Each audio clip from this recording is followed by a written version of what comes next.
just visited King's Dominion for the final weekend of their Grand Carnivale celebration. This festival has been held the last few years for a couple weeks in late June and early July to kick off the summer season in the park. And while we love theme park festivals, we have never been to this one before because it was only held on certain nights over a 16-day period, and we just couldn't fit it into our schedule. We weren't sure we were going to make it this year either, but finding ourselves with some free time on the last weekend of the festival, we took a road trip up to this park near Richmond, Virginia, and we're going to show you the shows, the food, and the parade of Grand Carnivale, along with a look at a few other things we experienced in the park. The festivities kicked off at 5 p.m. with the royal opening ceremony. We were introduced to the Grand Carnivale King and Queen, who were cleverly named Carnivale and Carnivale, along with the performers that would be in the shows throughout the evening. It was explained that the event would include celebrations from around the world.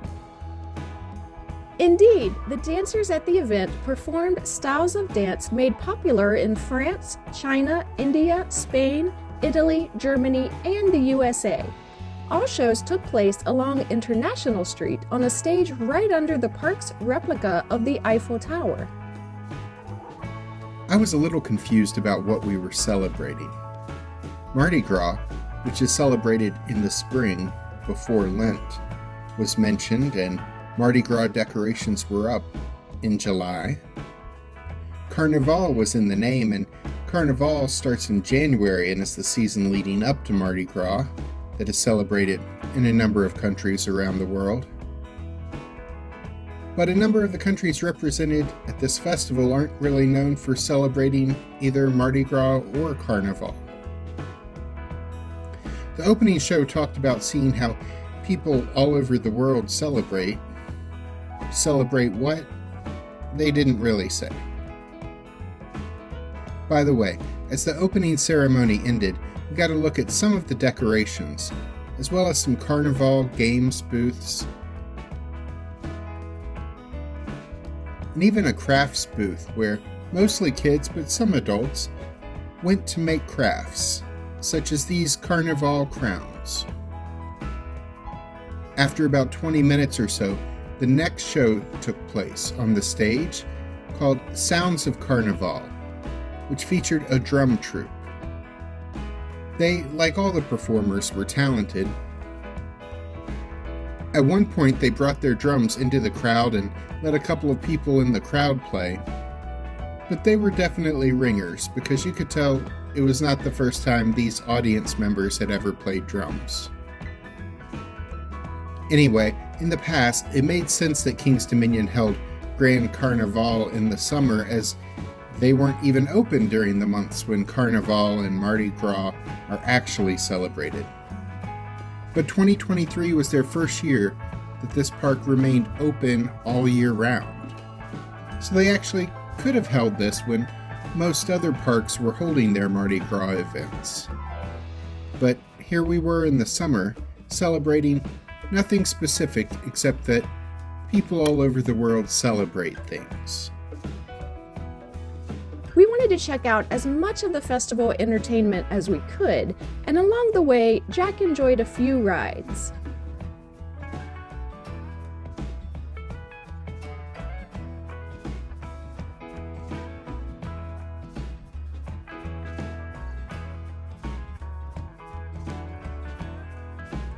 And then we both enjoyed my favorite, a haunted mansion-like dark ride where you earn points by shooting at ghosts with a gun.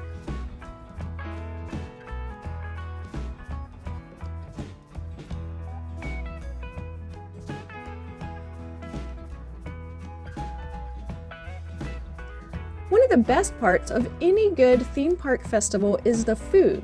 Since the festival was ending the day after we visited, we didn't run around trying all of the food to let you know what you should check out, but we did try a few things.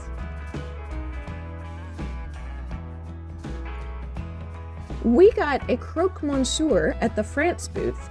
This is a toasted brioche sandwich with smoked ham, brie cheese, and bechamel sauce. This was delicious.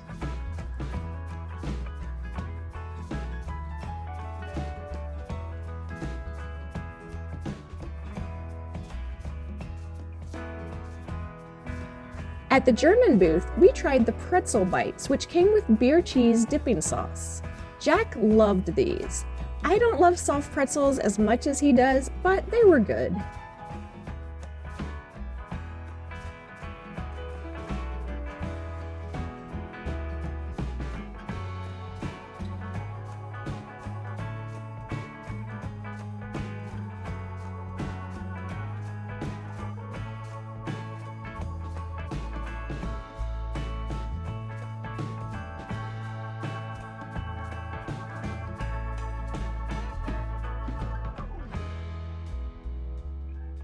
We didn't try most of the booths, opting for regular theme park food for dinner because King's Dominion actually has some really great food options, but we did swing back by the France booth and got the pain au chocolat.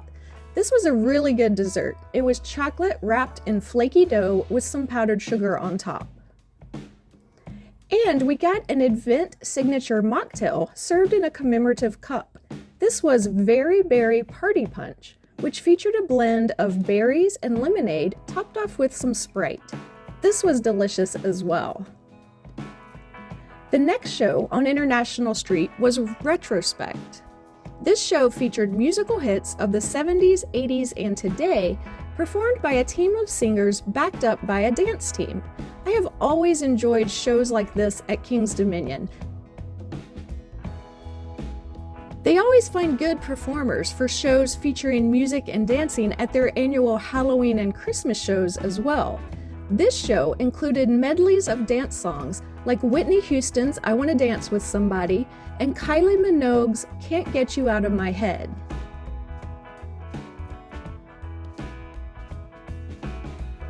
After that, we walked over to the Jungle X-pedition section of the park. This was a rethemed area that just opened last year. I rode Reptilian, the bobsled coaster, a couple of times because it was practically a walk-on. The bigger coasters did have longer lines, but afternoon rains had kept a lot of people away from this event, so the lines weren't terrible. We rode our favorite flat ride, the Scrambler, which, to fit the jungle theme, was repainted with the spider theme and is now called Arachnidia.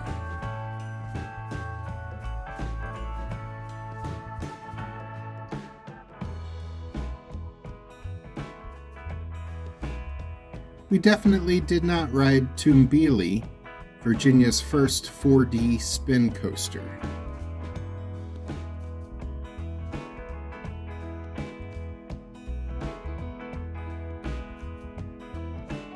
But our main reason for heading to this area was to see a show called Let's Get Wild. It debuted last summer, but by the time we visited King's Dominion last August, the show had already closed for the season. But it's back for this summer season, and you can catch this performance now through August 13th, 2023, with 2 or 3 shows each day, except for Thursday, which is the show's day off. The show features singing and dancing and animal puppets and a drum circle. It was really well done.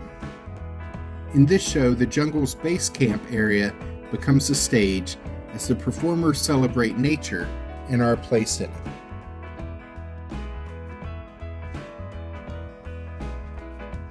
As the sun was going down, Jack had time to fit in Twisted Timbers, and then we grabbed dinner and shopped for some Peanuts merchandise.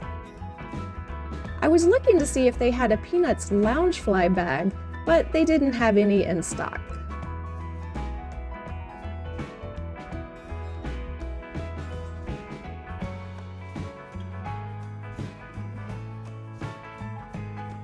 We got some beads and found a spot along the parade route to get ready for Grand Carnival's Spectacle of Color parade.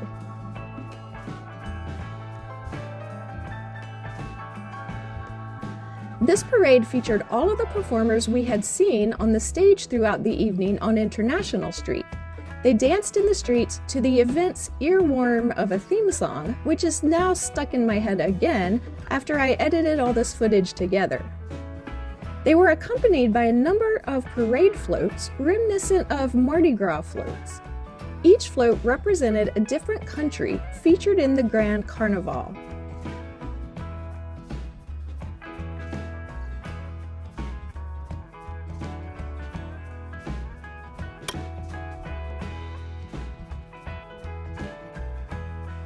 My favorite one was an elephant float made almost entirely of drums.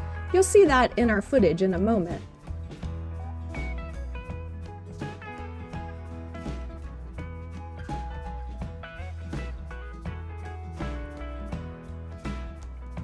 This parade is when I finally gave in to the event. The catchy Carnival song, the colorful floats, the crowd dancing and drumming with the performers, the beads being thrown. It melted my cynicism in a Grand Carnivale miracle as I joined along with people all over the world in a celebration of celebrations. Was this just an excuse for a theme park to throw a party? Yes, it was. But it was a fun party. And perhaps the sun going down on a hot but fun summer day at a theme park is all the reason you need to dance along with the parade.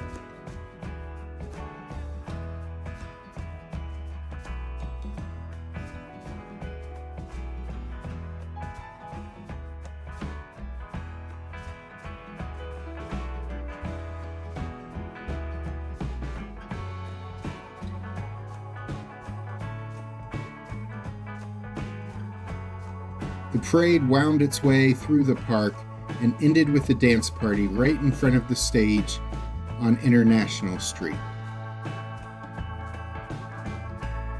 Grand Carnival at King's Dominion is over for the season, but it is an annual event, so you'll have a chance to check it out next year if you're interested. They hold a similar event at several of the Cedar Fair theme parks.